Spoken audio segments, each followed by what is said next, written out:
অবৈধ সম্পদের খোঁজে ডেস্টিনি গ্রুপের সাবেক ব্যবস্থাপনা পরিচালক মোহাম্মদ রফিকুল আমিনকে জিজ্ঞাসাবাদ করেছে দুর্নীতি দমন কমিশন দুদক। এক যুগের বেশি সময় আগে তার বিরুদ্ধে এই অনুসন্ধান শুরু হয়েছিল।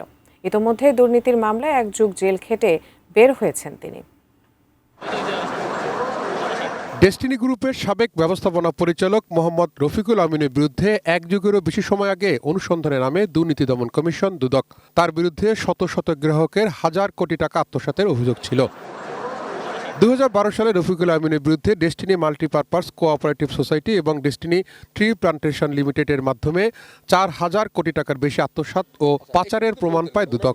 এসব অভিযোগে তার বিরুদ্ধে দুটি মামলা হয়। ডেস্টিনি 2000 লিমিটেড এবং ট্রি প্লান্টেশন বলেন, তারপরে তার নন সাবমিশনের মামলা হয়েছিল এবং সেই মামলায় চার্জশিট দিয়েছিল এবং মামলাগুলো বিজ্ঞ আদালতে এখন সম্ভবত হাইকোর্টে চলমান রয়েছে। বসুন্ধরা টিস্যু, অশুদ্ধতার বিরুদ্ধে এক বিন্দুও ছাড় নয়। একই বছর অবৈধ সম্পদ অর্জনের অভিযোগে দুদক তার বিরুদ্ধে অনুসন্ধান শুরু করে।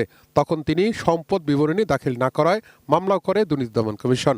আজকে যেটা অনুসন্ধানকারী কর্মকর্তা ডেকেছিলেন সেটা হচ্ছে জ্ঞাত আয় বহির্ভূত সম্পদ অর্জনের অভিযোগ ছিল। তো সেই অভিযোগ অনুসন্ধান চলমান রয়েছে। এই বিষয়ে শোনার জন্য তার বক্তব্য জানার জন্য ডেকেছিলেন।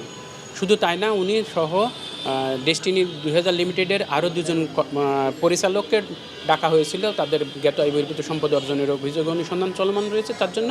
এদিকে নানা অনিয়ম ও দুর্নীতির অভিযোগে বাংলাদেশ সংবাদ সংস্থা বাসসের সাবেক এমডি মাহবুব মুর্শেদকে জিজ্ঞাসাবাদের জন্য তলব করা হলেও তিনি দুদকে হাজির হননি। তাহিদ সৌরভ, এটিএন নিউজ, ঢাকা।